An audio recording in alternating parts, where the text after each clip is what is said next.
কবিতাৰ শিৰোনাম মাজুলী, ৰচনা মৃগাংগ বৰা, পাঠ ৰিয়াঞ্জ্যোতি শৰ্মা।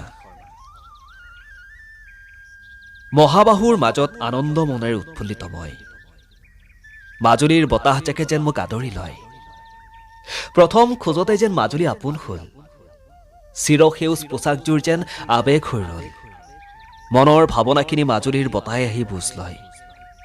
বতাহৰ লগত মনে গোপনে সকলো বেথাকে কয়। বতাহৰ তালে তালে মনে শুৱলা সুৰীয়া গীত গায়।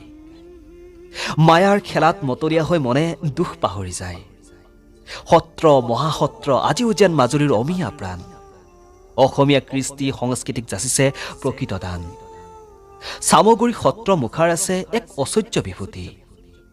আউনীআটী সত্ৰই দাঙি ধৰে পুৰণি বস্তুনিষ্ঠ সংস্কৃতি। কমলাবাৰী সত্ৰৰ বিচাৰ বিবেচনা সঁচাকৈ বহু সুন্দৰ। মাজুলীৰ ৰাসে সোঁৱৰাই শ্ৰেষ্ঠ সদায় পুত্ৰ নন্দৰ। বহুতো জাতি জনজাতিৰ ঐক্যতাৰ এই মাজুলী। মাৰ যাব ওলোৱা উৰুণৰ পোহৰত মাজুলী শুৱনি। ৰাস পূৰ্ণিমাত মাজুলীয়ে ন প্ৰাণ পাই জিলিকি উঠে। পৰ্যটনস্থলী হিচাপে মাজুলীয়ে অসম চহকী কৰে। পাৰা যদি সময় উলিয়াই তুমিও এপাক যাবা।